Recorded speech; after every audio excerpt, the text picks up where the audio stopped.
OS carpet or ETS carpet. It's not like X-ray carpet. Right, it would change.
Did that work?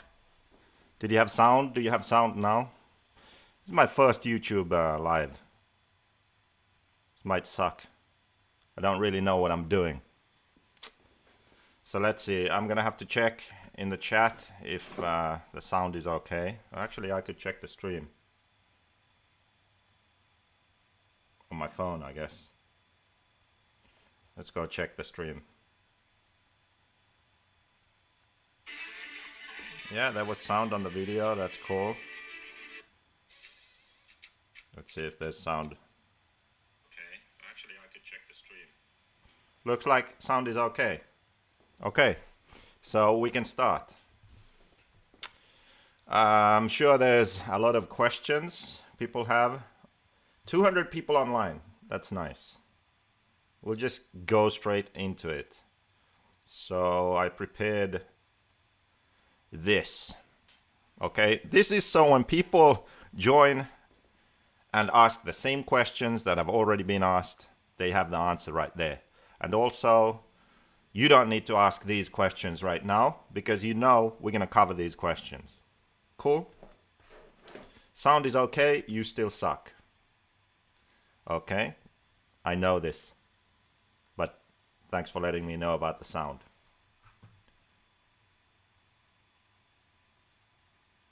Don't forget to tune into the No Name RC podcast tomorrow. We're going to be covering the DNC, I guess.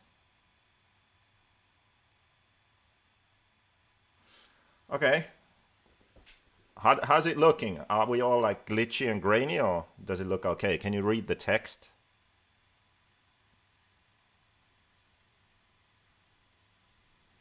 I wonder how long the delay is. Okay, let's time the delay. Let's do a test here. So I'm gonna say, okay, start the stopwatch. So when you hear me say this, type a 7 in chat. So type a 7 in chat. I'll check when I see the first number 7, and then we'll know what the delay is, just for shits and giggles. Someone says grainy. Keenan is only here to push No Name RC podcast. Still waiting. There we go. 25-second delay. Okay, well, so just so you know, there's a 25-second delay. Okay, let's start. Before I go to these questions on the screen, there are a few others. Man, everyone's typing. Howie E. See, there are some people like me. They type an 8, 9, 10. All different numbers than 7. Okay, anyway, let's begin. The first question is why? So why the hell would I do something like this? And the reason is that I've been doing this now for 10 years. So JQRacing used to be called JQ Products, and that was founded in 2009. And then December 2010, the first car was released. And I still remember that time. It was super busy and exciting at the same time. Everything was new. Potential was crazy. That's how I felt. Everything was exciting. And the first race I did was with the actual production car was the World Championships in Thailand, 2010. That's how I remember it. Because 2010 December was the Worlds in Thailand. And then fast forward to 10 years later, and we're in a situation where I haven't for the last few years seen that potential. I kind of know where I'm at. I know what's possible to do with an 8-scale nitro buggy car brand. Even if you look at the other brands, you can't really get to the point I want to get to by just having an 8-scale nitro buggy. It's not possible. The market is too small. The way the business is run these days, it's not possible. So if we look at other companies, they are either owned by a big distributor. They sell toys and ready-to-runs and bashers and all of that stuff. And then one thing they do is they have an 8-scale nitro brand, like HB, for example. Or then if you look at Mugen, for example, in America, Mugen USA, what do? Well, they have their own accessories line, Flashpoint, and also fuel and all kinds of other stuff they do. They aren't just Mugen. You know, they sell tires, engines, accessories, their own accessories line. So you have to diversify. You have to do a lot of different stuff. And I'm not willing to compromise in that sense. I don't want to do that. I want to have a brand that just does racing. I wanted JQRacing to be just an 8-scale nitro buggy racing brand. And that's all I do. And that's enough. But I just wasn't able to do that. And I couldn't see a way of making that happen. So I didn't want to make ready-to-runs. I didn't want to make toys. I didn't want to start a distribution company. Also, I'm in Finland, which is a bit of a problem. If I was in a bigger market, then I could just sort of serve the national market and that would be enough. If you're in Finland, that's not possible. You have to look internationally immediately. So here I was. So start off, looks like this is going to be great. We have great potential, all these big dreams and goals and plans. And then 10 years later, been trying for 10 years. It's not worked out how I wanted. Obviously, something needs to change. Because if you've been doing it for 10 years and you've tried all kinds of things and it's still not working how you want to, you need to make some changes. It's not going to work. I could keep doing the same thing over and over and over and live like a gypsy for the rest of my life. I'm not willing to do that. I still think there is a way to get to where I want to be. Okay, so that was one reason, one big reason. The second reason is that I feel like I'm a sort of jack of all trades, master of none. And that's a problem for me because I'm very competitive. My personality, I guess, is I'm very competitive and I wouldn't say I'm a perfectionist, but I want to do things the best that I possibly can. So let me just check if someone has something. No. If someone was messaging me something vital about the stream, that sound has gone or something. Anyway, where was I? Yeah. I wouldn't say I'm a perfectionist, but I want to do stuff to the best of my ability as well as I can. And when I feel like I'm not doing that, it frustrates me. And that's how I've been feeling because there's been too much for me to do. I've been doing too many different things and I can't do anything properly. So I'm not, as a designer, I'm not happy with the product itself. I'm not happy because I haven't been able to put in enough time into it. As a racer, I'm not happy because I'm not practicing enough. I'm not a good enough race. I'm not as good as I could be because I'm doing all these other things. If I put my business hat on and I think about the business, I'm not running the company as well as I should. If I think about marketing, promotion, videos, branding, not doing that as well as I should. If I think about customer service and the experience that JQ drivers have, the 100 program, all these ideas and things that we're doing, nothing is going as well as it should. I'm not taking care of anything as well as I could. So, jack of all trades, master of none. It's something that really has frustrated me a lot. So then this, what I'm explaining, actually happened already a couple of years ago, a few years ago. So I was just thinking, okay, also I'm doing a lot of stuff that I don't really want to do. I'm doing things that I have to do to keep this going and doing less of the stuff that I enjoy. So design work and even sort of these technical videos that I've now started doing on YouTube and testing the car and racing. That's what I enjoy, but I'm having to do all these other things that are taking up time and effort, and I don't enjoy them. So I just knew things have to change. So that's really the why. Okay? I just got some error here. YouTube is not receiving enough video to maintain smooth streaming. That's not good. It's my janky internet. Okay, so moving on. Something I saw people mention was that it's all about the money, selling out, and just talking about sort of money in general. So I thought I would address that here before we go into these questions on the screen. So of course I want to make money, because when you have money, everything is easier. You can do a lot more. You can do the things you want to do and enjoy, and just you have more possibilities in life. So of course I want to make money, but I'm not the kind of person that gets motivated by money. Like, you can't say, hey, I'm going to pay you $100,000 and I need you to do this for a year. And I'm going to be like super excited and I'm like, oh yeah, fine, I'll do that. And it doesn't motivate me. Like, it just doesn't.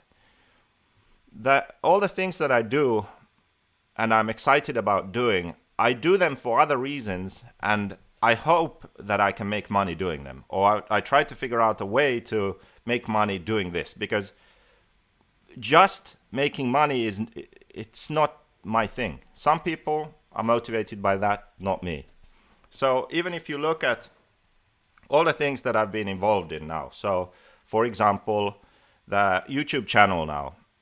So I started the YouTube channel. I made some videos about pillow ball cars and C-Hub cars, and had a sort of discussion with Savoia and Coelho, and I'm continuing to do more videos in the future. There's been a bit of a break now, but I'll continue doing them. The idea is that I provide sort of a different kind of and more in-depth information for people, and the feedback has been great. Just like the engine tuning video I did, people loved that. They haven't seen something like that before, and it's been helpful for them.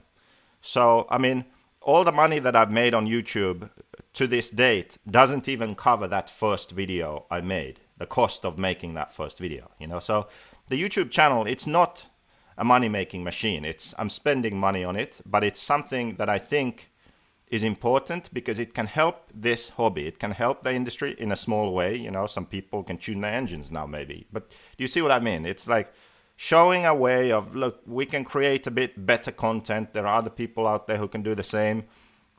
Just pushing more content out there that can help people. And also sort of inspire them and make them more curious about their cars and setup and learning, and maybe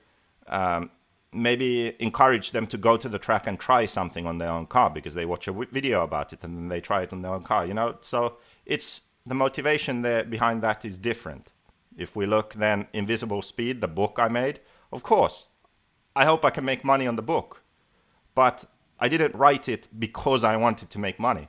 I wrote the book because I thought that over these years I've learned so much, and it was hard to learn that. And there were a few places where I got some information, but there wasn't one great place for all the information, you know. So I thought I can create that. So I did. You know, again, it's going to help the industry, I hope, and people who race, because they can get all the information in one place and learn about the cars, help them set their cars up better, enjoy their racing more, you know. That's why I did it. RCGP, the point of RCGP was to be a racing series that pushes the level of professionalism in RC and improves our image and what drivers expect from a good race. So that was the idea of RCGP. So elevate the game when it comes to races and exposure and the image of RC racing. Now, to this day, I haven't made any money on RCGP. I spent money actually on RCGP. Now, if RCGP is successful, will I make money?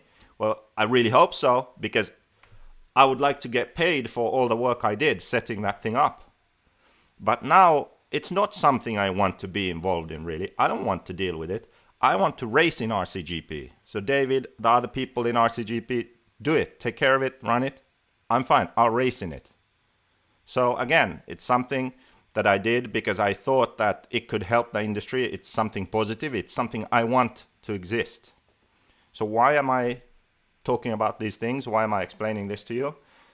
I'm explaining this to you because Mayako is an extension of that.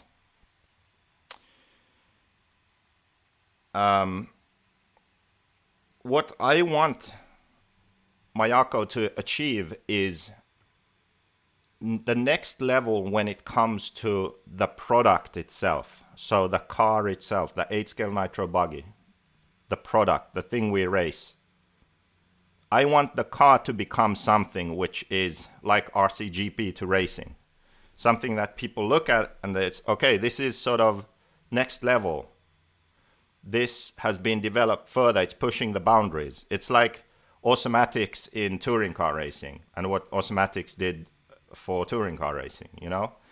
That's what I would like to do as a designer for 8-scale nitro off-road.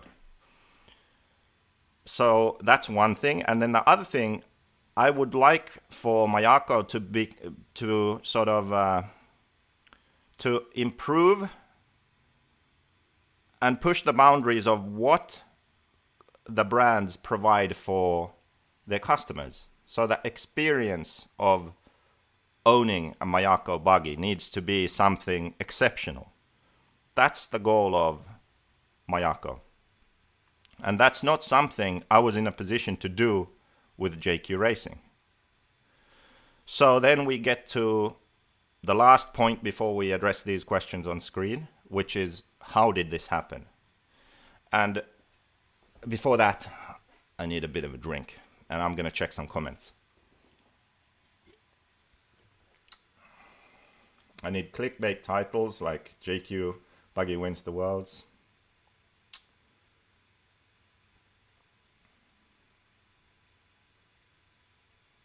Oh, did we miss THEQuagraine Racing?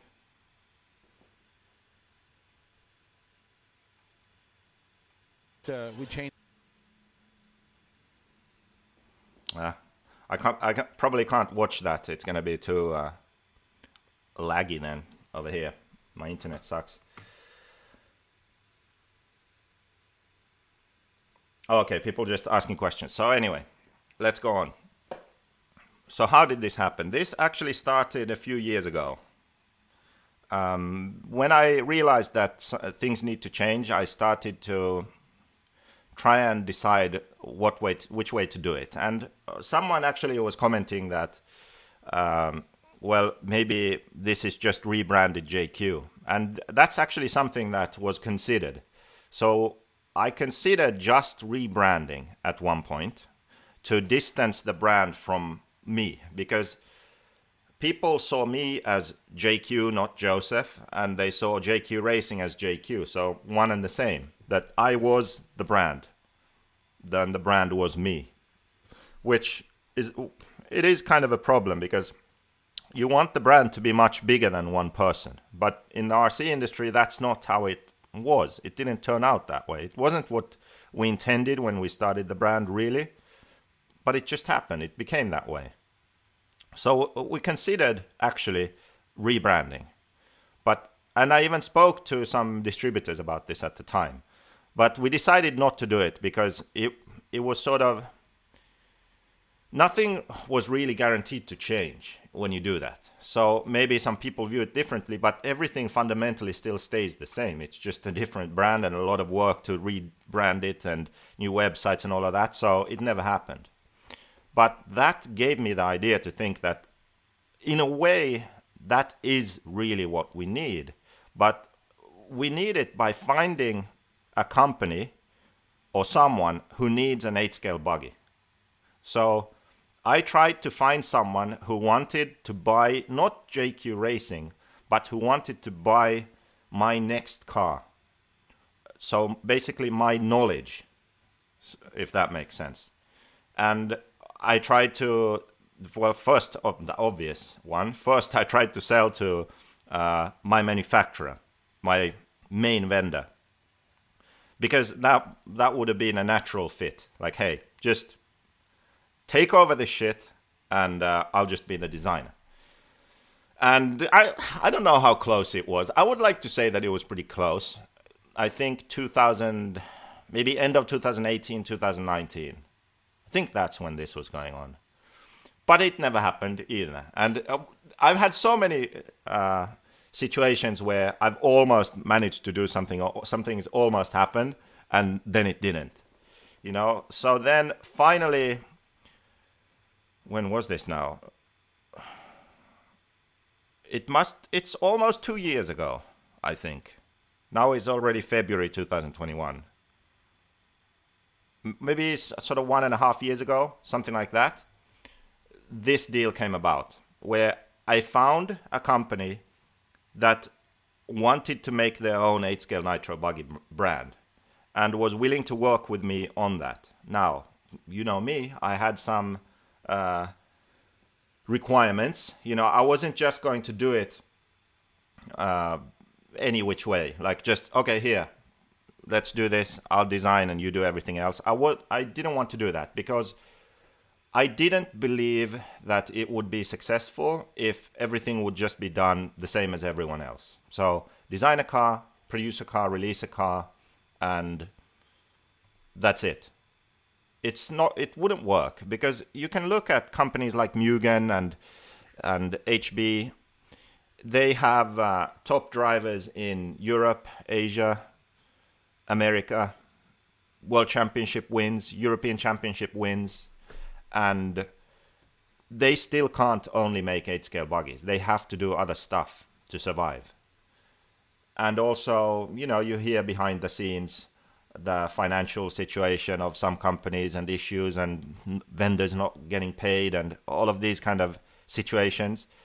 And it just seemed like there's no sense in trying to put a massive effort into some new brand and new car and just doing it the same as everyone else. So I had an idea for how I thought that a new brand could work. So one of the requirements was, look, you get the design, I get to be the designer, and also we agree on the sort of sales and marketing plan.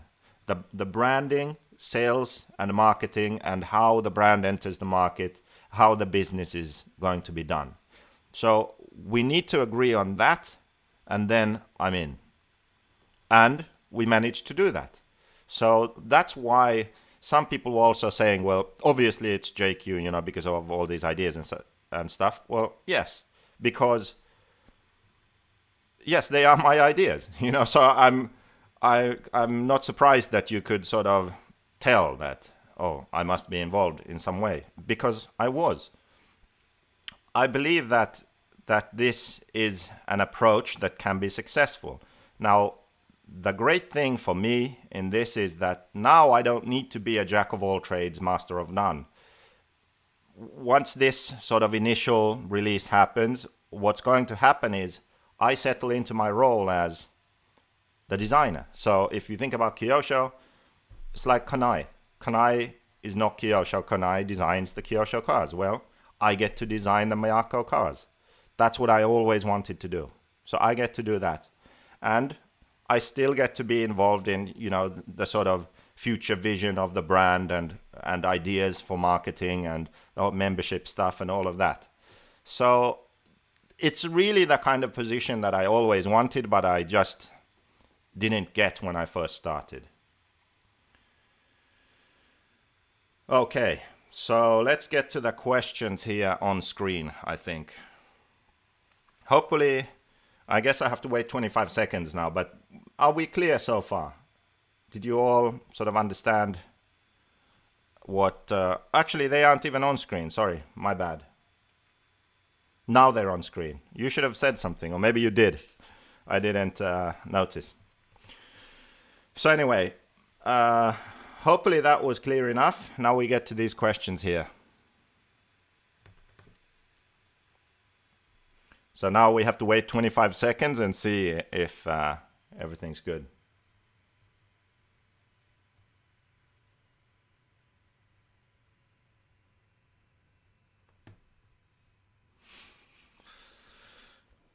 What's going on?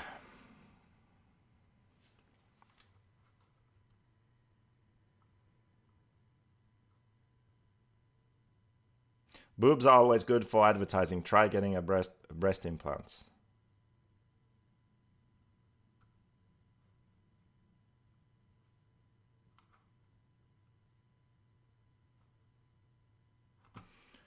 So you are now chief designer. Clear as mud. So it's super clear. Okay, let's go. Hopefully you see these questions now. The first one was, what happens to JQRacing now? Right?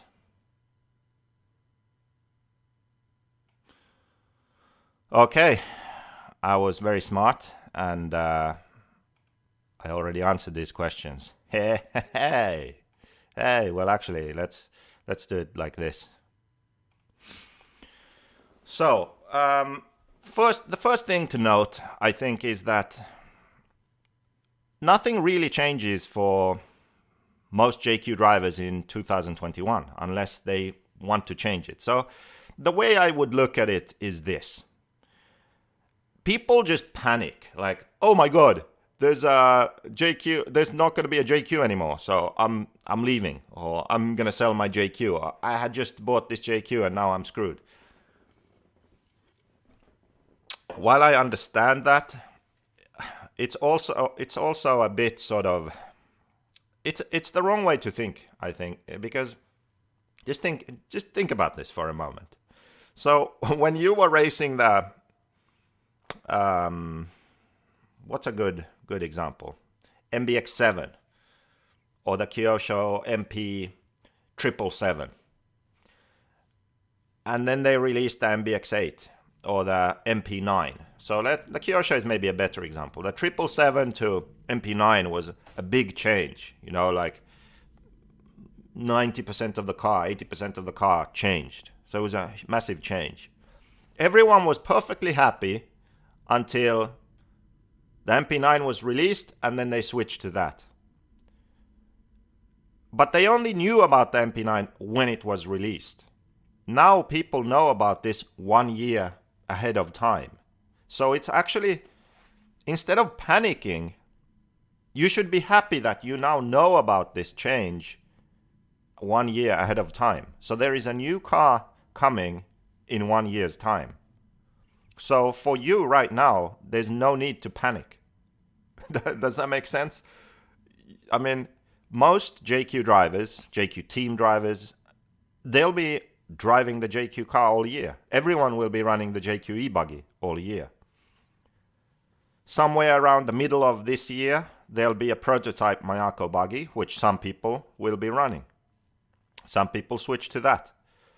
And then at the end of this year, beginning of next year, the production Mayako buggy will be released. And then that's like the end of JQ buggies in a sense, because there won't be any new JQRacing buggies made. JQRacing as a car brand will cease to exist. But anyone running the JQ buggies will still be able to buy parts online, and if there are any dealers selling parts like in America, Revelation Raceway or whatever your shop is that sells JQ parts, they can still get JQ parts if they need to. So right now, nothing really changes. You just know about the future, which most of the time you don't know. If you were running that Kyosho 777, you didn't know that 12 months, 8 months, 6 months, 3 months down the road, there'd be an MP9.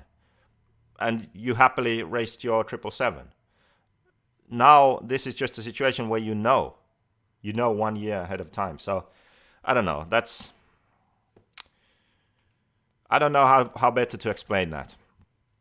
So what will JQRacing be? Is JQRacing just going to disappear as a brand? Well, not exactly, because you've kind of seen a bit of the transition already with the YouTube videos I've done, talking about pivot ball cars, C-Hub cars, talking about Kyosho, Losi, Mugen, talking with Coelho about racing 10 scale on carpet, Savoya about the Kyosho setup, talking,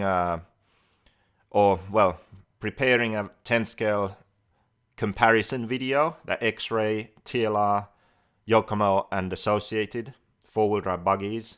I tested them for 4 weeks straight, and I'm preparing a video about that. So the content I'm doing is it's not really focused on JQRacing as a car brand anymore. I'm branching out, doing different stuff. Also, the Invisible Speed book I wrote, open to anyone that races RC. So maybe you've already noticed there's been a bit of a shift away from just focusing on JQRacing and sort of focusing on RC as a whole. Well, now it sort of makes complete sense to you, I hope, because JQRacing won't be a car brand anymore in the future. JQRacing will be a web shop, a racing team. So there'll be an RCGP JQRacing team, but also, general, like web shop customers who like the brand, support the shop, support everything we do. They can be a part of a JQRacing team. And of course, then the YouTube channel, and then all the Invisible Speed stuff that I do. That's the future of JQRacing. So Keenan has increasingly been doing his podcast stuff, but he's still also JQRacing. So he has been the JQRacing sort of team manager, I guess, and especially for America. So managing the American drivers, but really taking care of drivers all around the world. And he will still continue to do that. It's just that things will change a bit now, because it's not about the JQRacing car. It's different. It's the JQRacing web shop team, RCGP team. And that's something that we'll figure out, work out, and everyone will see how that will work in the coming months. Well, maybe really next year, to be honest, because this is such a transition still with current racers and running JQ buggies still this year. So, but just so you know, so JQRacing as a brand isn't going to disappear. It will still exist. It's just that it's not a car brand. Okay, next thing. So I saw a lot of people who had this sort of mentality like, oh, well, it's just a new JQ car. Like, it's just a JQ. Like, it's not a Mayako. It's just a JQ car. Well, I mean, it's a predictable question or response, but at the same time, it just doesn't make any sense to me. Because you just think about it. If Kanai retired tomorrow and Kyosho hired me as their designer, we'd scrap Mayako. Okay, I'm going Kyosho. And I'm now the new Kyosho designer instead of Kanai. would the next Kyosho MP11, would that be a JQ car? No, it wouldn't, right? So, I don't know. To be honest, I don't really get that. Is Keenan going to Mayako? No. So Keenan isn't going to Mayako. Someone asked in the chat here. Keenan is Not MRC Podcast and JQRacing. And actually, I'm JQRacing too. Yeah, I designed the cars for Mayako, and I'm going to run a Mayako buggy. But I'm still JQRacing. So is Keenan. So is Degani. Degani will never be on the Mayako team. Come on. Okay, membership. New sponsorship. Okay, this was another very common one. Oh, I can't scroll, sorry. This was another very common one where people were just saying, so the whole membership thing, it's just a sort of scam, because right now what happens is everyone's basically sponsored. All the companies, what they do is to get customers, they drink beer. No, to get customers, they offer discounts, and they basically make everyone a team driver. So even if you're a complete beginner, you want to buy an 8-scale buggy, if you just contact all the different brands, then you can find a brand that will sponsor you, give you a discount. You know, you make up a CV or whatever, and you'll find a company that gives you a discount. The reason is that there are so many brands that everyone can't get in a hobby shop, everyone can't get a good distributor, everyone can't get good drivers, everyone can't create demand. So because they need to get cars out there on the tracks, they just offer people discounts. And that's a bit of an issue, and need to somehow get away from that. And people were saying, well, this isn't really getting away from that. You are just naming it something else. You're just saying, now you're a member instead of a team driver. I mean, that's ridiculous. Well, not exactly. It's not, I don't agree with that. Let's see. So the membership program, it makes it so the added value that the membership gives you is given to racers who are committed to the hobby and to the brand. So the more you give, the more you get sort of mentality. The current system is such that you don't really need to do anything and you can benefit. You can get the discount. But with this system of membership, you actually have to think about it. You have to think that, okay, am I going to be racing all year with this brand? Am I going to be buying car kits, spare parts, actively racing? If I am, then I'll get the membership, because then it will make sense and I'll save money. Because you only save money in the long run with the membership. You don't immediately save money. If you buy one car and a few spare parts, it's going to be more expensive for you to become a member and get the car. So why would anyone do that? No one would do that, right?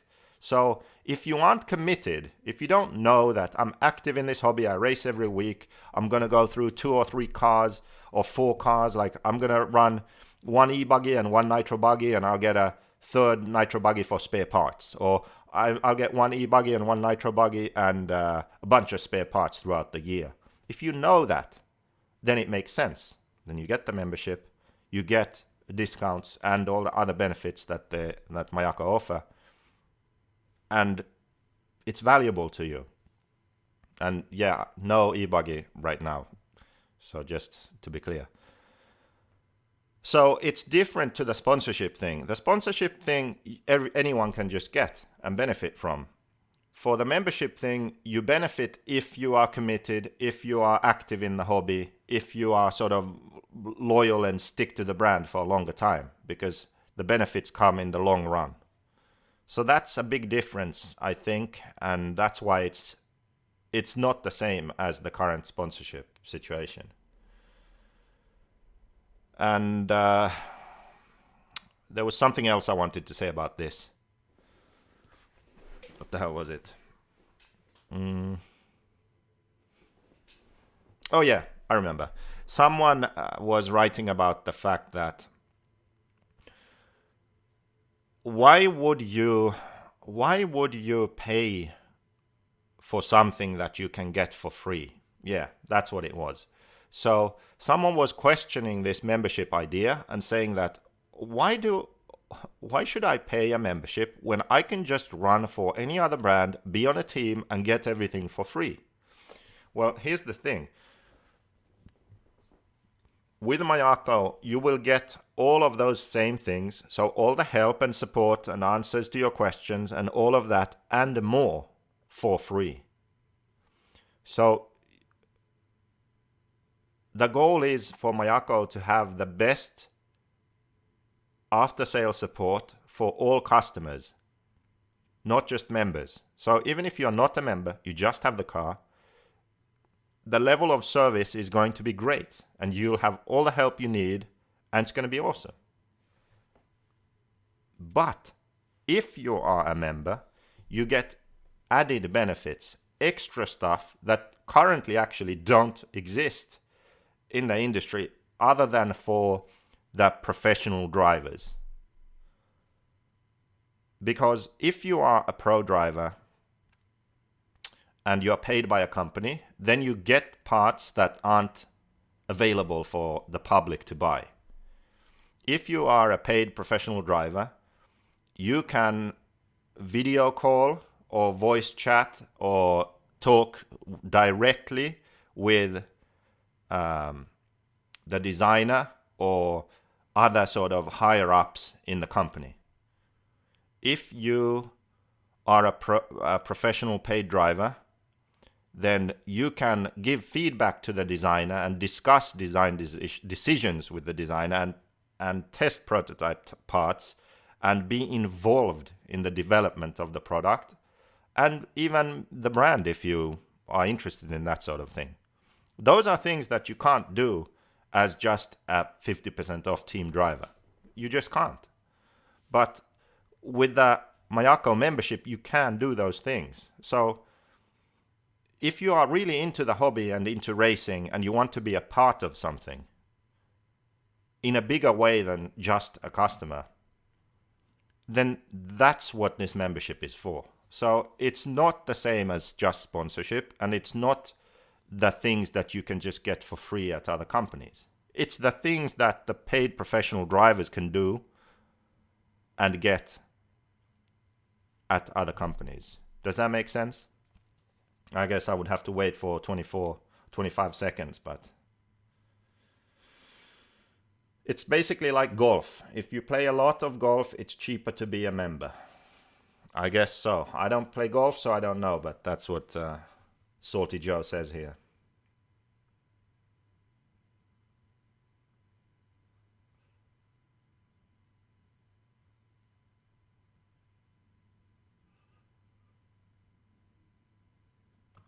So someone writes, hey, I bought the black edition because of you, so in a few years when I upgrade, I will get the Mayako. Keep doing you, sir.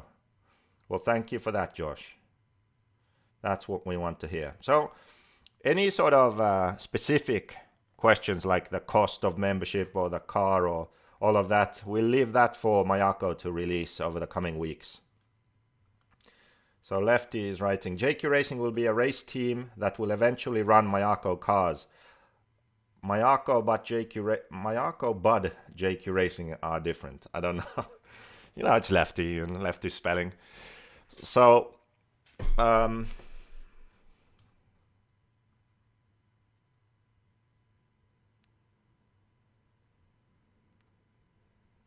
man, you could have hired Lutz. Where is Lutz? He's not at DNC.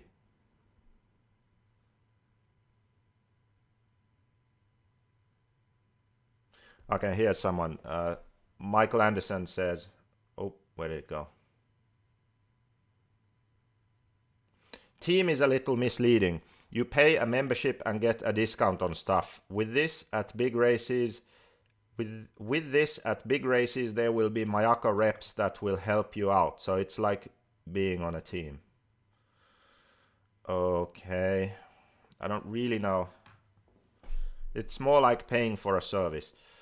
Well, just to go over that one more time. So even if you just run, this is now, let's pretend we're in the future. We're 2 years in the future now. And Mayako buggies have been around, and there are members who run the Mayako buggy, and there are also just regular customers who run it. All the people running the buggy at a race will have support available to them. That doesn't change. It's just that when you are a member, then you qualify for discounts. Like I explained, the discounts go to the people who are committed, who are loyal to the brand, who are active in the industry. That's who the discounts go to. The discounts don't benefit someone who just buys one car and a couple of spares. Okay, so that's one thing. And then the other thing is, it's not about the level of support and help you get online or at the track. It's about the extra benefits that you get and the inclusion in a community of, hey, we love this hobby and we're into this and we want to develop a better product together. We want to be on the inside, behind the scenes, before the public knows about this. So that's the idea of membership. So everything you see other companies do today, that and more, is available for free for anyone that just gets the Mayako buggy. Then to be on the inner circle, you become a member, and then you have the private Discord server section where you talk about stuff that the public don't know about. So you're talking about the new e-buggy and figuring out the best design for the new e-buggy and seeing prototype parts, receiving samples and pre-production e-buggy cars. So you'll be able to run an e-buggy before it exists, you know? So most people don't even know that there's an e-buggy coming, but you already know what it looks like, right? Because you are a Mayako member and you're helping develop the car. Then when parts are available, you can get those parts and you can build it and you can provide feedback and you can be on a video call or a voice call with the designer and who is me and Scott Walker or Wally Builds, and we can all be there and we can talk about the e-buggy. So you're on the inside, you know. You can go to the track and run your new Mayako e-buggy that people don't even know exist. That's the point of the membership. I don't know how better to explain this. It's far from being the same as it's just a 50% off deal. It's not like that. You have to think different, think bigger. Okay, I think we covered that. Okay, the next thing, after this question, we'll go to the live chat questions. Okay, there are still viewers. That's good. And we've almost been going for an hour. I set a limit for myself to make this 1 hour, but I started 15 minutes late. So we're going to have like 15 minutes of questions there. Okay, so next thing, direct sales will kill the hobby. So I saw a bunch of people complaining about this and saying that I'm a massive hypocrite because I just talk about how direct sales are bad and they're killing the industry and support the local hobby shops and all of these things. And then I'm involved in starting a new brand that sells direct. So it's going to kill the hobby shops and all that stuff. So let's address this question here. Well, the situation is currently such that there are too many brands compared to hobby shops at the moment. And on that note, I'd just like to say that Mayako isn't actually adding another brand because the JQ Buggy Black Edition, it exists today and it will cease to exist in the future. All of this year, we're still running it. Next year, I'm sure there'll be JQ Black Editions out there on the tracks. Maybe even 2023, you'll still stumble upon one. And for as long as needed, spare parts will be available. You just can't buy more Black Editions. So at some point, the JQRacing buggy will not exist anymore. Just like Durango doesn't exist anymore, right? But what will exist is the Mayako buggy. And I will have designed that Mayako buggy. So for those of you who have been a part of this journey all along, you know that buggy came from the same place. Same place as the JQ buggies. It's just called a Mayako now, right? New people coming in, they just see a Mayako. They don't know any different. But the total amount of brands in the market didn't change. JQRacing came, stopped, continued as Mayako. So just want to point that out. It seems like some people didn't really understand that. It's like, we don't need more brands. Well, missing the point. It's not adding anything. So we have too many brands versus shops. So currently, there aren't enough shops for all the brands. There are brands that cannot get represented in countries in hobby shops. Now, JQRacing is not a leading brand such as Associated, Losi, X-Ray, HB even now. What else? Mugen. Those are brands which they've been around for so long that any country you go to, some of the best shops in that country will be carrying those products. So then when you enter the industry later and as a smaller, newer brand, you can't get into those good shops. So you have sort of lesser hobby shops or importers, distributors in many of the countries. Sometimes you get lucky in some country, like even JQ, for example. Great deal when we got Beach RC to carry JQ in America, because Beach RC is a great importer, distributor, dealer, whatever you want to call them. So I'm going to give Lefty the first compliment of the year. So it's the 19th of February, 7 minutes past 7. Lefty, great job on getting Brent to carry JQRacing. Okay, so live, 327 people watching. You can all hear me give Lefty a compliment. Lefty, we all love you, even though you're an emotional wreck. And great job on getting Brent on board. So as a small brand, you can get lucky, or you can have Lefty, and just magically manage to make this happen. So you find good people that work with you in the company, and also good distributors and dealers. But they are not easy to come by. So for JQRacing, we have a few good active customers, right?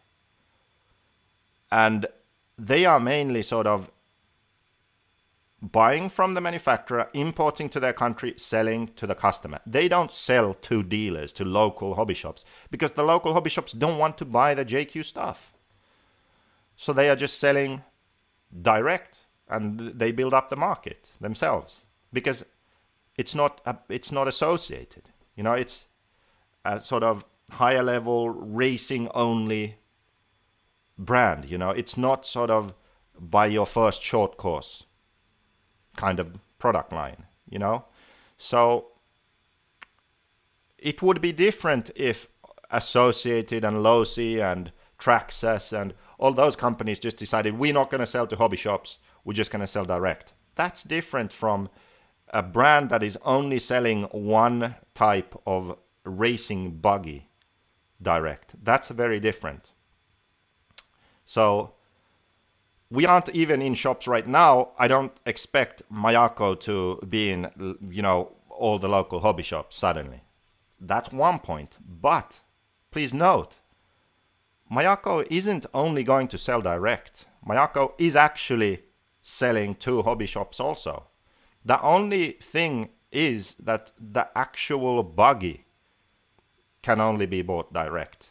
That's key to the whole system.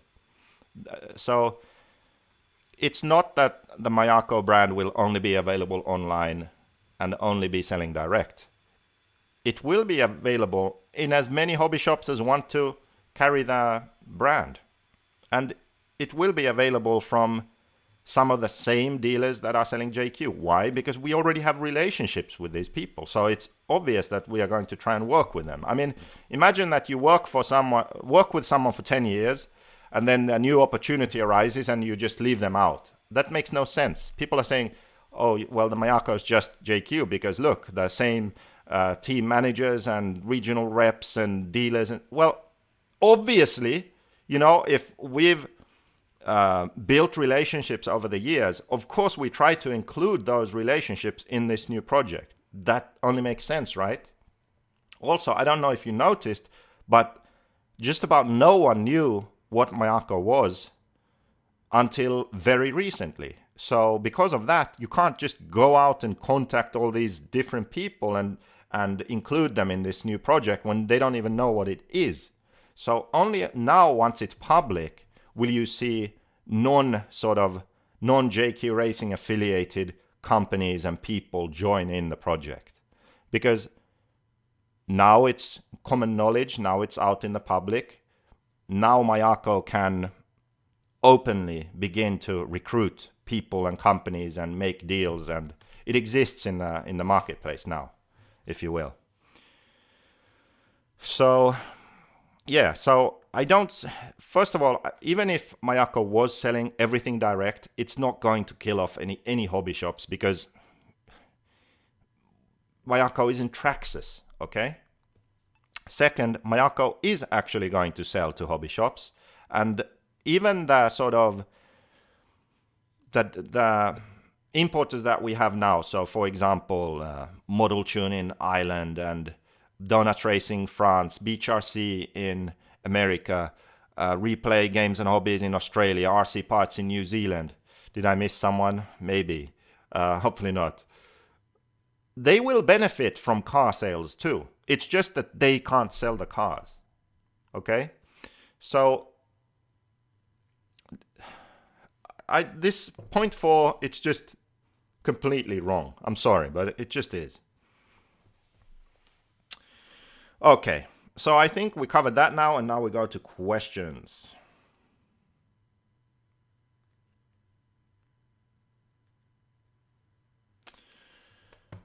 Okay, there are a ton of questions, but I need a beer first.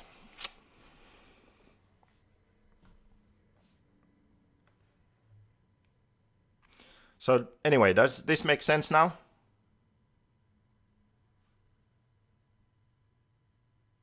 Does it make sense?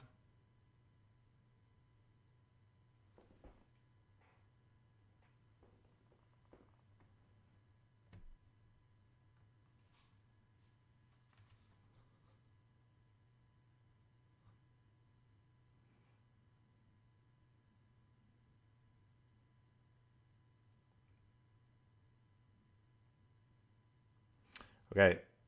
Sorry to ask the question so often. If you become a designer at Mayako, who is Mayako? You talk about Mayako all the time, but who or what is Mayako? Okay, so Mayako is a new company in Asia. And I'm not really at liberty to talk about that more than that. I know that this sounds like a massive conspiracy theory, but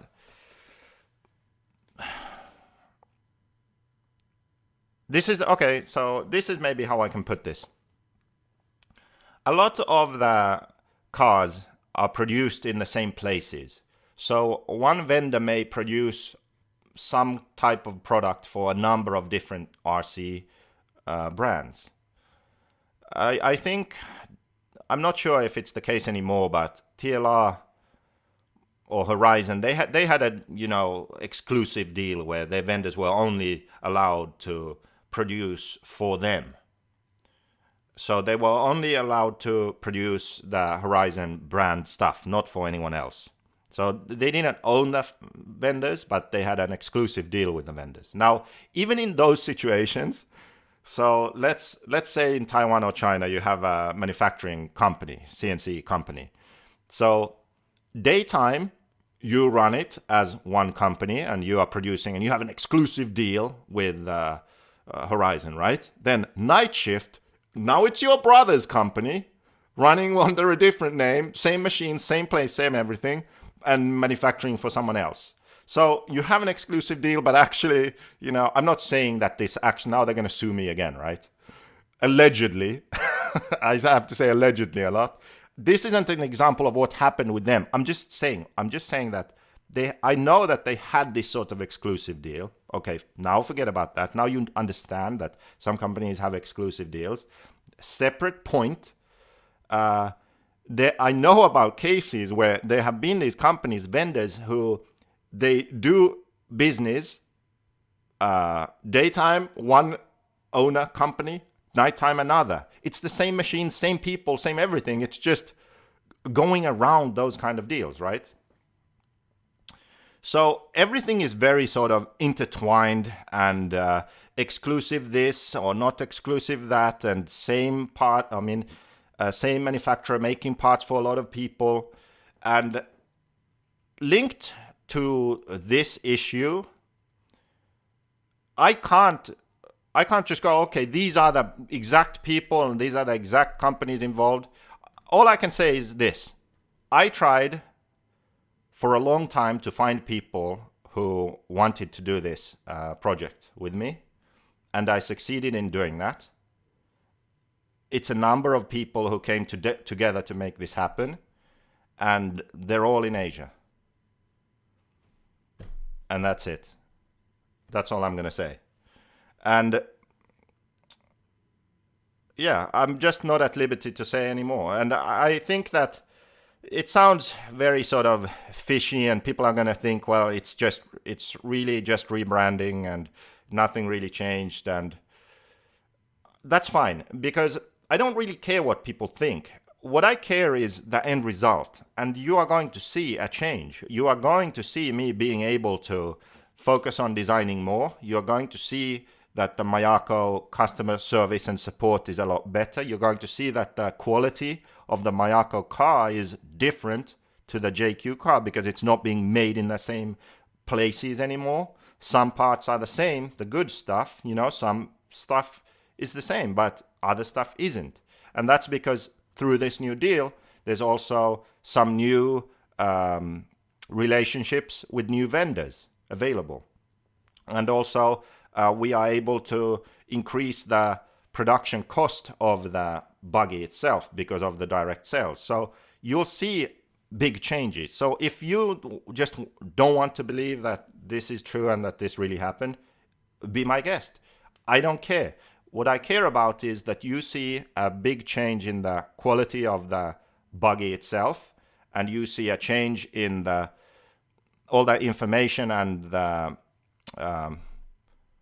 my sort of output, sort of videos and blogs and live streams that I do, and people who get the car are happy, members are happy. There are a number of people working at Mayako and working for Mayako. When you see that, I'll be happy. That's all I care about, really. So, I don't know.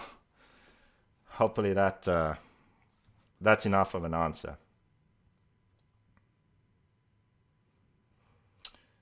Here's Jimmy says, I've been a part of this program with JQ. It has been worth it to get all the new parts and cars right as they come out. Yeah, because it's sort of, okay, so with JQ we had the 100 program, which it started out with people paying $35 a month, and then they would get new parts shipped to them each month. Well, it didn't really work because we didn't really have new stuff every month. So it started getting delayed, and then it changed to quarterly. So then people started getting parts quarterly. And then I didn't want to send just parts that they could just normally get. So sometimes there were delays, and sometimes 6 months went by, and then they would get 2 quarters of parts instead. So we had prototype shock towers, we ran the rear shocks on the front, and all kinds of the weird stuff that we tried. And some of the stuff like the towers never made it into production. Oh, I scrolled again. I mustn't scroll. So that program was kind of the basis for the membership model. The program never really worked to the level I wanted it to, but now with this Mayako, with the whole company sort of being built around that program, it's going to work now, because the members are an integral part of the success of Mayako. Without members, Mayako can't exist. Let's put it that way. So with the foundation of the company being built on the membership model, it guarantees that the membership will be something valuable, because unless it's valuable, people won't become members. So it's really sort of it's not possible for Mayako to be successful unless the members are happy. Let's put it that way. So it's a good system because of that. It polices itself. You know, if the membership model is not worth it, if it's not worth it to be a member, if it's not good to be a member, people won't become members and Mayako will go bankrupt and I won't have a job. Well, hopefully I will, because I'll be doing other stuff too. Invisible speed stuff and JQRacing web shop and designing stuff for others. That's another thing. Now I'm open to be able to design stuff for other companies, which is good. I can design and help all kinds of different companies in RC because of the knowledge I have and the skills I have. I'm not tied to one. I'm not tied to a car brand the same way I used to be, where I'm JQ and the car is JQ and people just see me as that. Now I'm a designer in RC doing all these things. You want a 10 scale buggy designed? I can help you out. You know? Okay. Let's get some questions here. Why the mystery? Well, I explained that already. The Mayako mystery is just because of the way that the business works in Asia, and let's say that a vendor currently making parts for Associated and HB and someone else is a part owner in Mayako, and that became public knowledge. That could hurt that person's business, because now Associated and HB know that vendor is working on Mayako also. Do you see what I mean? Politics. We don't need any of that shit. I'm not interested in that shit. Okay? So that's why it's this way.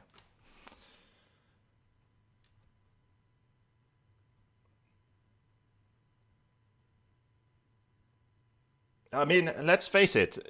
The only reason people are so nosy and want to know these things is because we are so small. Like, who is the actual owner of most or many companies? You don't know. You know, maybe you know the CEO, the face of companies and stuff, but you don't actually know the owners, you know? Okay.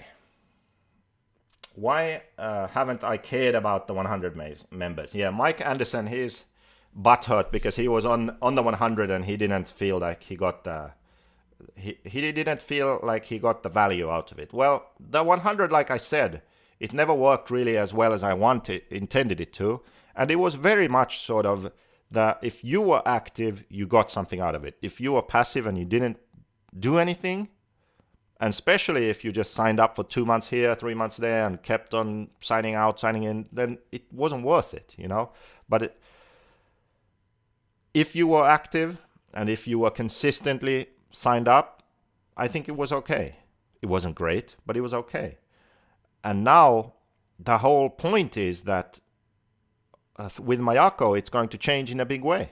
And it's actually going to work. I'm not going to be taking care of it, but like I already explained, it's the foundation of the company. We need to quit. It's 1 hour, 17 minutes. I'll scroll through these questions. You can post new ones, but I really need a beverage right now.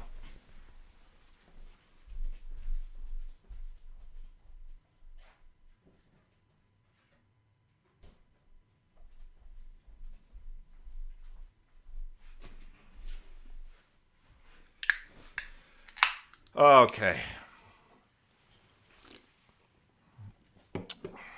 Here we go.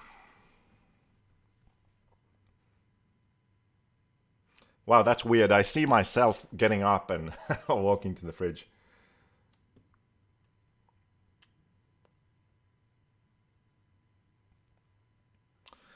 Okay, this must be old. I probably covered this. Someone said, so to be clear, you are saying even the cars will not be available through current JQ distributors, like Model Tune in Ireland.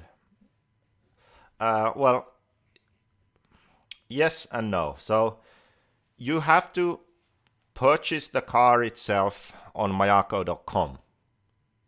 But people who have a relationship with a local dealer that, for example, Model Tune now, who is a JQ distributor who will also be carrying Mayako, can walk into Model Tune and figure out a deal and be like, yes, I want to run Mayako, and okay, we will carry all the parts and we can support you with a 10%, Model Tune special store discount on parts. And I don't know, I'm just making this shit up right now. But anyway, sort of, that's the idea. And then, okay, so yeah, I'm going to get the car. So then, okay, he can't get the car right then and there.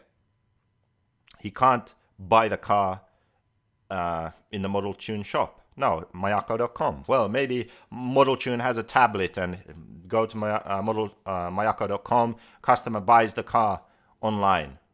But the car itself, Mayako.com. The relationship, the spare parts, local hobby shop. Does that make sense? Down the road, I'm just going to say it, but I don't want this to complicate things. But down the road in the future, it will be possibly the case that there will be some generic car kits available at certain dealers. So let's say Model Tune has a Mayako kit. It's a generic kit like the Irish edition or whatever. It's set up with whatever they recommend for the tracks over there. So when you are on Mayako.com, you can, instead of what the normal practice would be, so normally you go on there and you select, okay, I want these C-hubs, I want these pistons, springs, sway bars, I want this gearing, I want my name engraved on the chassis, I want this color wing. So you can personalize your car a bit. Instead of doing that, you can just pick, okay, I just want the Model Tune Team Island version because I can get it right now here in the shop. But you are still buying that from Mayako.com. It's just that you don't really want your name on the chassis. You don't want to pick your own things. You just want the generic version. Okay, well, that one is actually already locally there. You can get it the same day. So you just buy that. But still, you're buying that on Mayako.com. But this is not something that will happen now. So sometime down the road.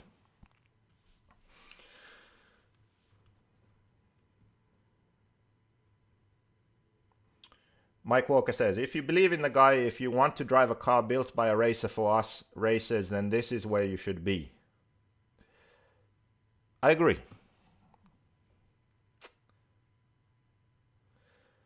Robert Cockcroft says, JQ, if members have an input to the design, is that from a suggestion of direction point of view, or could people have access to CAD files to be able to look at designing parts for test by members?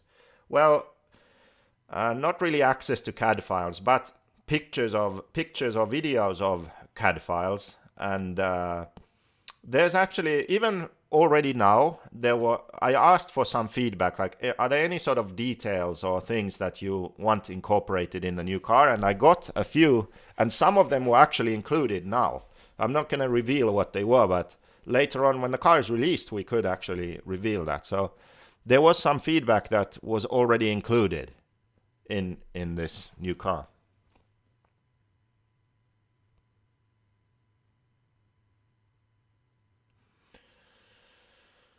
Okay.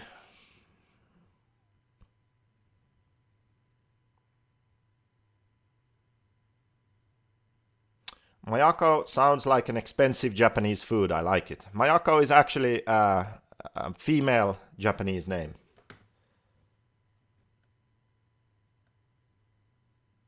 Yes, so someone's asking about the French Invisible Speed book. I don't have enough orders, but don't tell anyone. No one's watching, so I can say this. But I already started translating it, even though I didn't. I just believe that I'll get enough orders. Is gonna be the new car a balls one? Someone's asking. No, well, No balls, but it's gonna have an option of running some sort of ball substitute.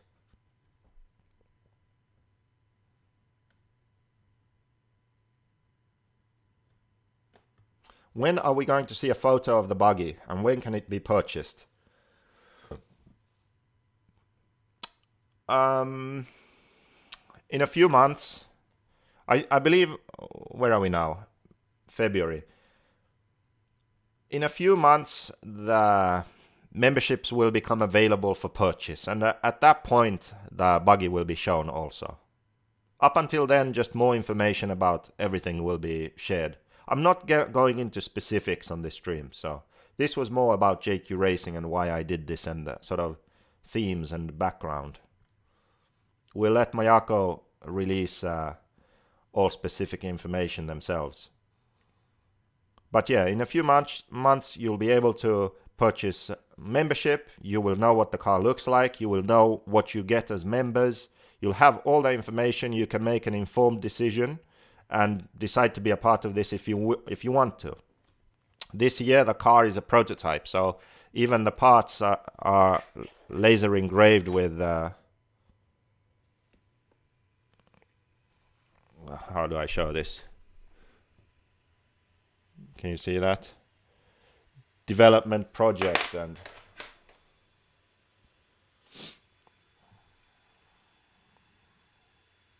prototype. Because it is a prototype, and that's why now this year only members can purchase the buggy. Then end of this year, beginning of next year, when the production version is done, then anyone can buy it. You don't have to be a member, you can just buy it. But for now, this first one, you have to be a member. So you have to make a choice to become a member, and then you can get the car, or then you wait for the production one or whatever. But those are the only options for now.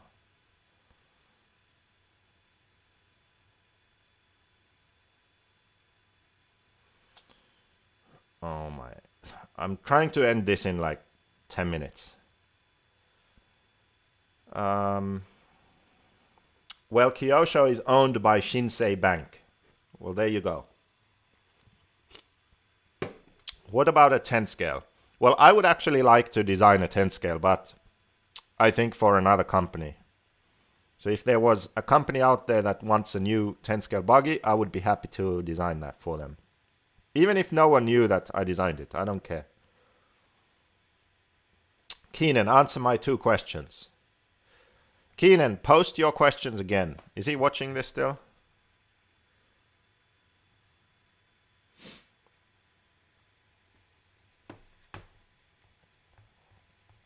I'm gonna message him. Ask his questions.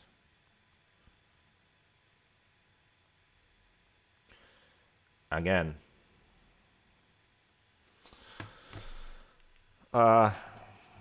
Okay, well, how can I be a member? Yeah, as I said, in a few months, all the information will be out. You can make an informed decision if you want to join as a member or not. And yeah, but this year you have to be a member to get the car. Next year, anyone can get the car.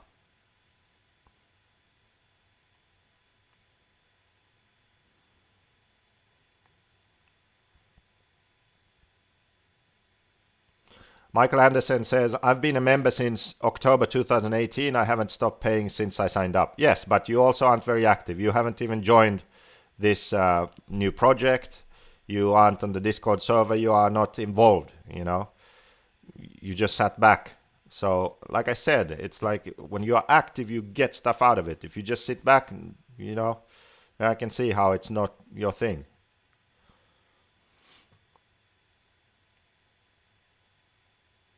So if you are negative, if like you paid every month and you just sit back and you're negative and make negative comments and you don't try to be a part of it, then, you know, what do you expect?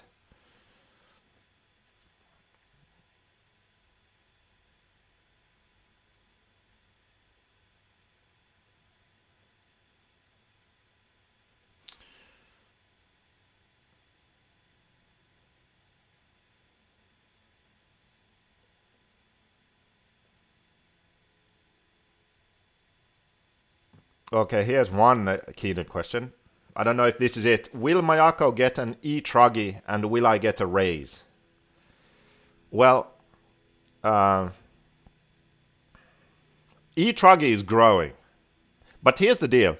I actually said this on the private members video we made earlier, which was that I might have to design a Truggy now, which is, I'm really sad about that, but I do think that I may have to make a Truggy. Because Mayako's goal is to sign a top pro in 2022. And if that happens, and especially if it's an American, then a Truggy is needed. So if that happens, then I would assume there would be an Truggy too, which is just, I hope they would outsource that to another designer, because I don't really want to. You know what? That can be like the first community designed open source Truggy, where I don't design a single part. Everything is done by the community.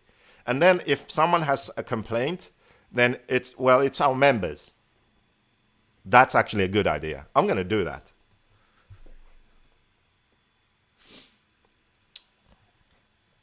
And Keenan wants a raise. Yeah, Keenan has nothing really to do with Mayako. So this is the thing. Keenan is JQRacing. See, JQRacing is I'm still JQRacing. Degan is JQRacing. J Smoke is JQRacing. Keenan is definitely JQRacing. It's a whole different kind of brand. It's a whole different kind of environment. You know, we'll keep that going. Mayako is something different. Mayako is Formula 1. JQRacing is 90s motocross. That's how I see it. Okay? So, will you get Keenan, I think with your Patreon, how it's growing, you probably earn more than me right now. I'm going to have to look into that. But yeah, I do hope that things go well now and we can all get a raise. That's the goal. So I hope Keenan gets a raise. I hope I get a raise. I hope everyone gets a raise. I hope some people start getting paid, to be honest.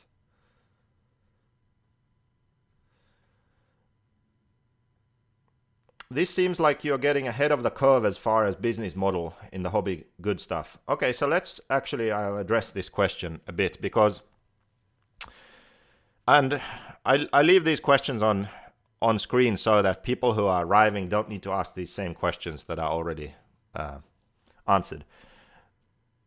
The business model thing was one of the keys to this project because, as I said, I just didn't see a future in doing things the old way because too many brands, the industry is too small.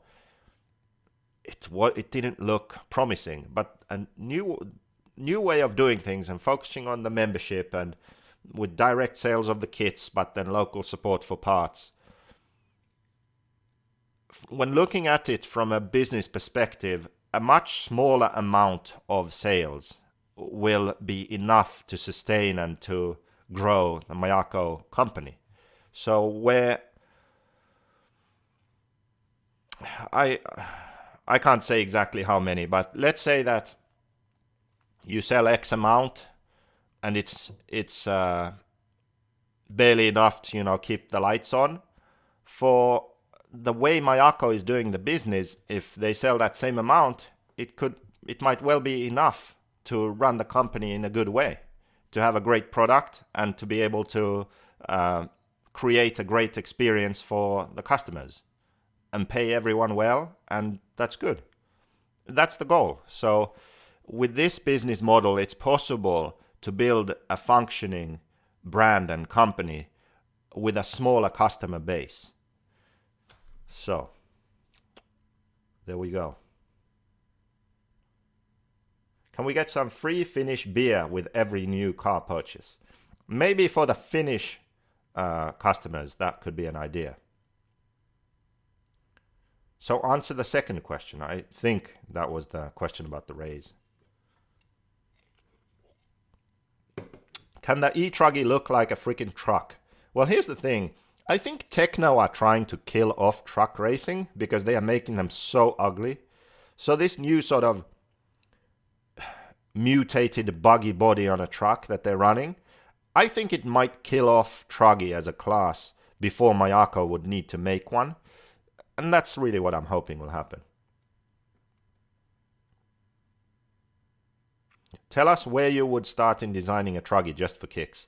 Well, there's one thing that I would be interested in doing, because just think about it. So the thing that is limiting us right now is the wheel in the buggy, because it's a certain size.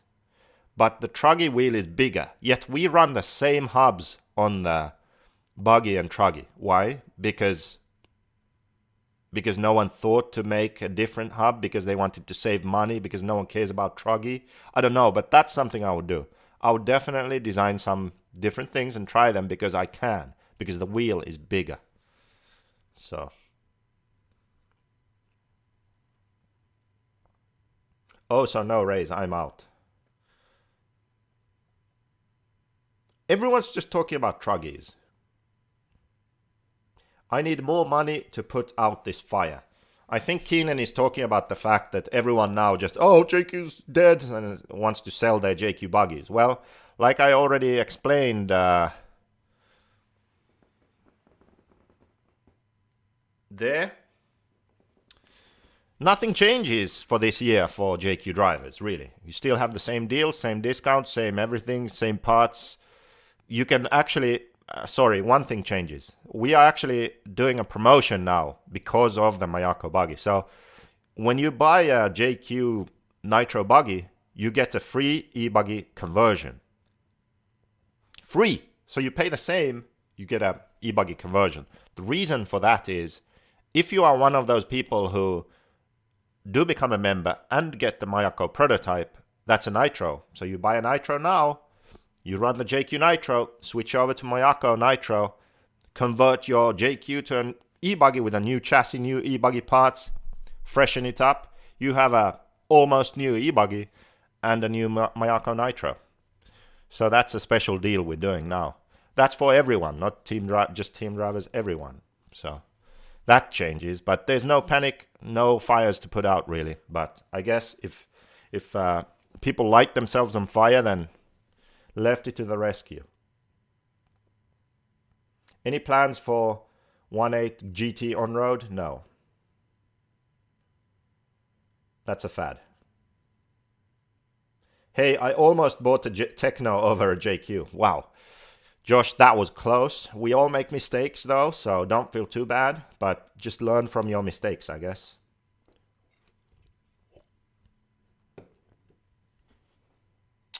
For the finish, I would be offering Laitilan Kukko. That's a pretty good one, I think.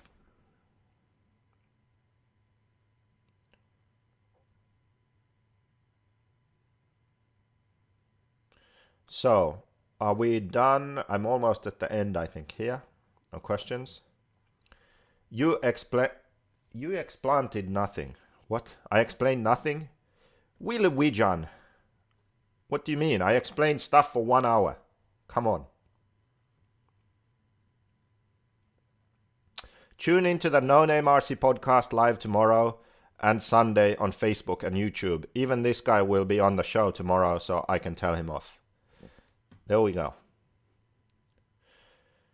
Shane Reed says no one supports their customers like JQ. Well, this was a paid for post. I paid this guy earlier to say that.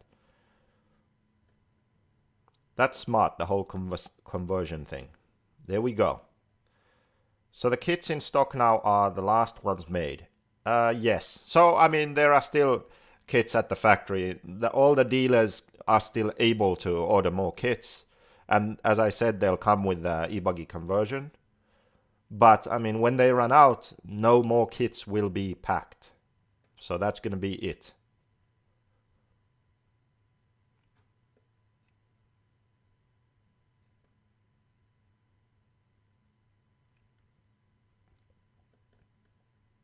Okay, we talked about how this will benefit you and racing, but how will Mayako help RC put more events in front of people, like fairs, motocross races, schools, and etc., so we can get more people in the hobby?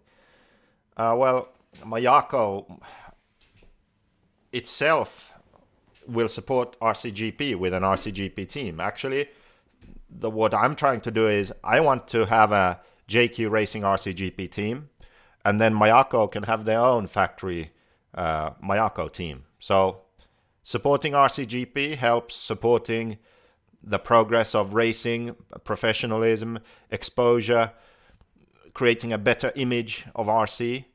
And if you've been following my YouTube channel, you can see that I'm, poking the bear a bit. I'm making videos trying to get people to not accept the status quo and to ask and demand more from our federations.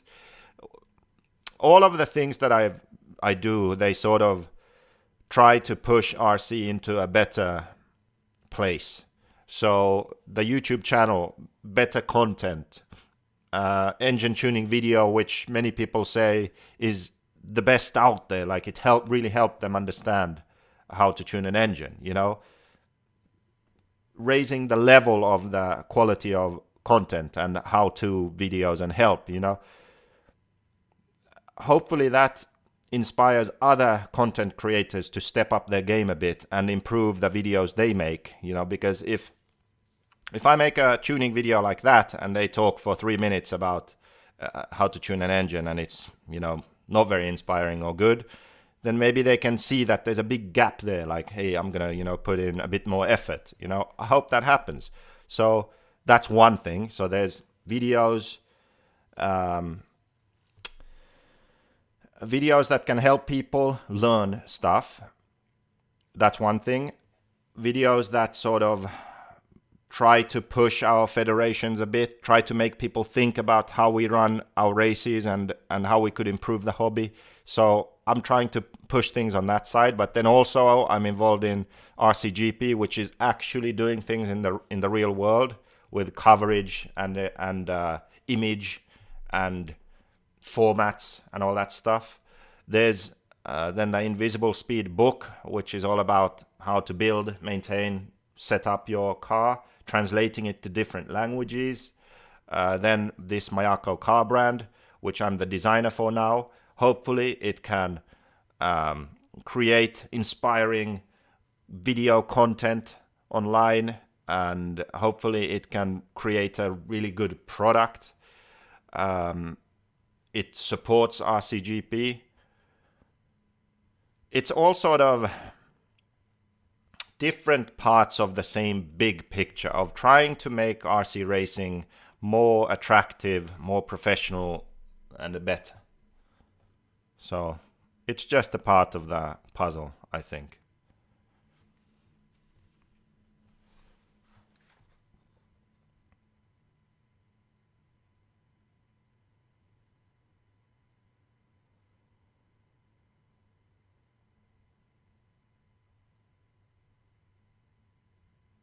Will Adam Drake be a Mayako driver?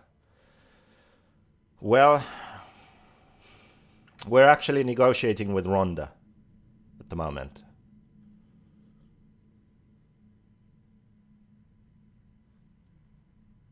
About getting RC in front of more people also, the federations could actually do this if they wanted to, because there are so many licenses being sold that if a fee from every license went to the federation would have enough money to put on one or even more big events each year. They could do this. This could be done. The problem is that there's no one at these federations who has the balls or wants to take on responsibility and wants to make this happen. And also the system itself is sort of not really set up in a way where one person or a small group of people can make big changes and get stuff done. It's just not.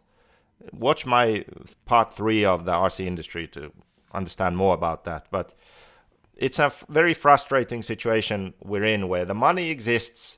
We could do great things, but we don't, because people are living in the past. And it pisses me off. But let's not get into that now.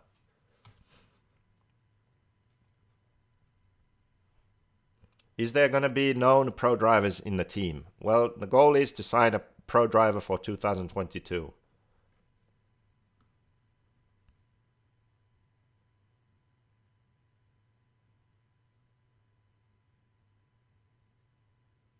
JQRacing will also be about developing young drivers, similar to factory tracks,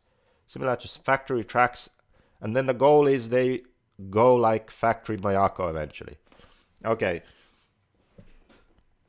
Since Keenan mentioned this, I'll mention it because I didn't want to go into that because he's been having such a meltdown lately.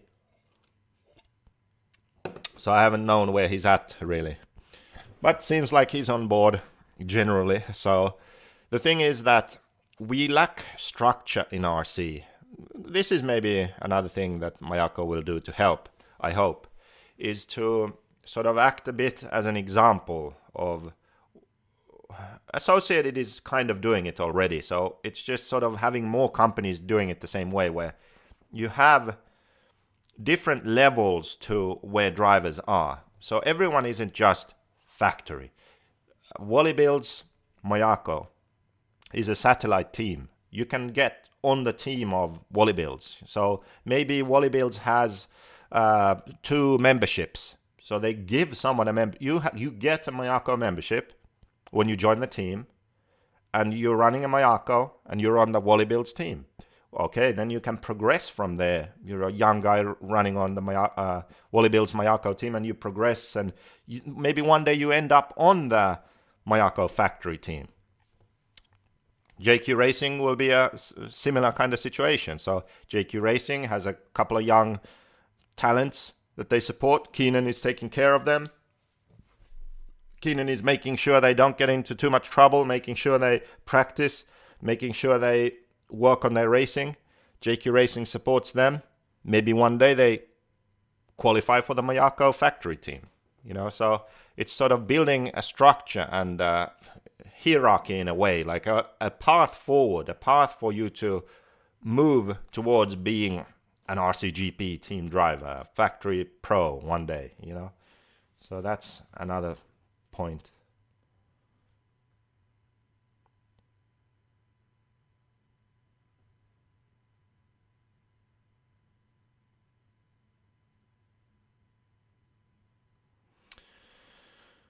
K Diesel, it's a business move, no disrespect, but nothing will change. I don't know what this refers to.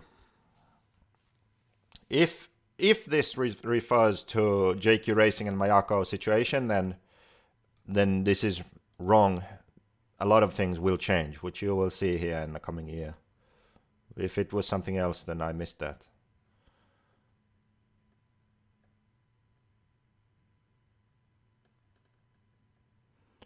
A positive feedback. Another paid for comment. Love all you do, JQ. You have a wealth of knowledge, and your sight for the future of RC is spot on. All the best, by Adam Camacho. Thank you for that, Adam.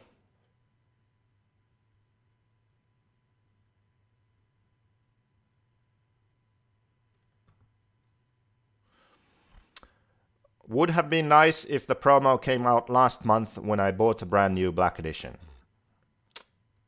Damn.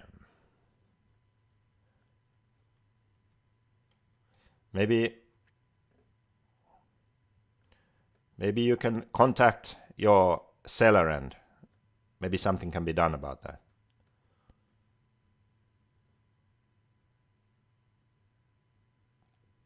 What would the process look like trying to create a satellite team? Well, I guess for that you need to contact Scott Walker or Nick Waltlet at this point. Open up the discussion. To what extent will JQ parts be available? All small parts or just major components? Yeah, everything will be available.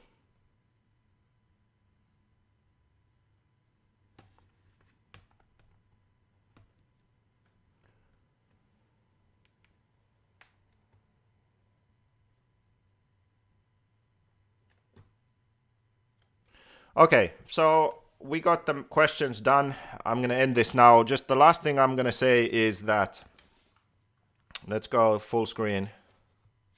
Where am I? Okay, the last thing I'm going to say is that for the current JQ racers out there, so drivers who have been on some sort of discount team or part of the 100, whatever your situation may be. You're running a JQ, you're somehow involved with JQ. There will be some benefits to that, so to ease the transition into Mayako, if you wish to do that. So someone who is running a Mugen right now, they can become a member, they can get the car. That's fine. But if you are running JQ already and you have benefits from JQ and you have a relationship going, you can become a member and get a car, but there will be some, we'll smooth out the ride for you. You know, we'll make it easier. We will help you out. We will hook you up because we want to continue that relationship with you. You know, yes, things are changing. Yes, it's a different company. Yes, it's a different brand, but we want to take you along on the journey. And that's going to be possible. And that's going to be clear to all of you in the coming weeks. So Keenan will be involved in that transition because he's a JQRacing guy, but Scott Walker and Nick Watlett, and then we will start growing our group of national service centers like Felix in France. These are the people who will then start taking care of you when you run your Mayako. So that's something that we'll be looking at doing here in the coming weeks. So keep that in mind. Don't panic. Don't be like, oh, this JQ is done. Still run your JQ all this year. No worries. You can run it in the future also if you want to. If you want to have support, if you have discounts from a local dealer or something that sells JQ right now, that will continue all of this year. You can also transition into Mayako. Like I said before, you should how can I say this? This is not a negative thing, okay? This is something positive.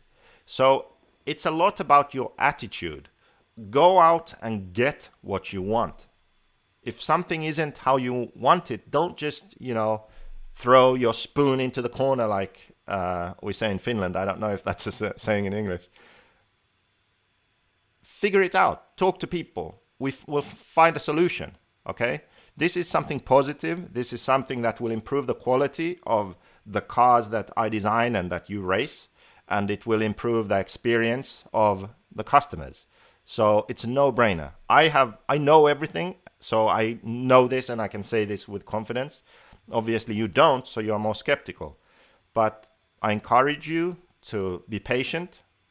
More information will be released over the coming weeks. Talk to people, be involved. If you want to be a part of this, you can. If you just want to race JQ all of this year and then do something else, that you can do that also. There's no reason to panic right now and try and sell your car and do something else. If you want to do that, fine, but you don't have to. You can keep running your JQ car. You can switch over. We'll make it smoother for you. And that's it. And I think we're done. Let's see if I have any messages. Keenan sent me a message. Tune into NNRC tomorrow. One more plug. I think we're going to end on that note. So No Name RC podcast tomorrow. I've never live streamed before. How do I end this? You know what? You know how we're going to end this. You do know how we're going to end this, right?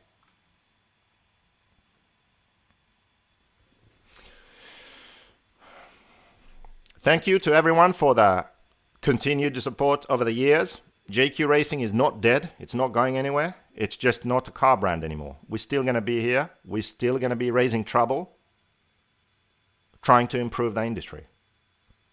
We're going to be racing Mayako buggies very shortly.